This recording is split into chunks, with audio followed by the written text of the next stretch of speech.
Hello, what's up? In this tutorial I'm going to be showing you how you can easily create LUTs in Photoshop. So LUTs are more of presets in Photoshop that are going to help you color grade your images faster in Photoshop. And you have seen me selling LUTs, and I want to show you how you can easily create your own LUTs. And if at all you're interested in the LUTs I use for my images, the link to purchase them is going to be in the description of this video. And if at all you want to learn how to create your own LUTs within Photoshop in order to fasten speed up your color grading process within Photoshop, this is a tutorial for you. And if at all you haven't hit the like button, I request that you hit the like button on this video, because it is going to help you to recommend this tutorial to many people and also help the channel grow in the long run. So basically, in order to create a LUT, we are simply going to have our image. So the image has to be on a background layer. So make sure the very first thing you have to take into consideration is making sure that you only have your image on the background layer and you don't have anything else. So if I told you have any other adjustments within this other layer panel side, simply come and you merge the layers by simply coming to layer, then you scroll down and you come and merge your layers. So after doing that and having one layer right here, we're just going to try to color grade this image up to when we feel like we are having the best out of it color wise. So I'm just going to come to this very image. Because I want to warm it up a little bit, I'm just going to come straight to my vibrance and I'm just going to add a little bit of vibrance to the image up to around 7, and I'm also going to add a tiny bit of saturation up to around 4, and you can see this warms up the image. And after doing that, I'm just going to come to my hue and saturation adjustment layer, and I usually do this for my images. I just come to the reds right here, and under the reds I simply come and take down the lightness just to harmonize the image and make the skin tones a little bit richer and contrasty. Then I come and add some contrast to the image by coming to the brightness and contrast and simply pumping up the contrast, because I want the skin to look a little bit more on the richer side. And you can see the image is now getting to look a little bit better.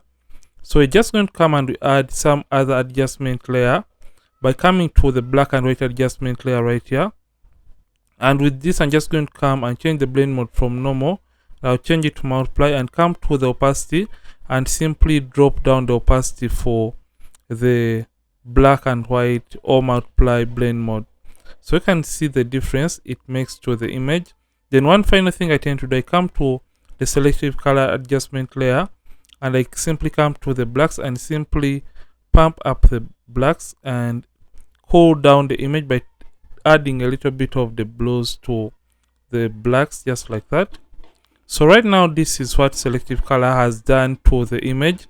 So after I've done this, the next thing I tend to do is simply, so whichever adjustment you're making within your Photoshop or your layer panel regarding colors, always make sure you take it to the maximum, because after saving your LUT or preset, you're going to be able to adjust it via the opacity slider to your image. So right now we are done doing the adjustments regarding the colors. So if at all you feel like you want to add one final bit of the color grading, you can just come and simply come to, maybe you come to the levels and simply add a tiny bit of the levels to add more contrast. So let me show you a quick before and after for the color grading. So this is the before, after. And when you feel like that is what you have wanted or wished as your color grading LUT or preset, so make sure you don't put any of these adjustments in a group. So make sure all these adjustments are on separate layers and they are not grouped in any way or another. So just come to file in order to export your LUT or save it. Just come to file,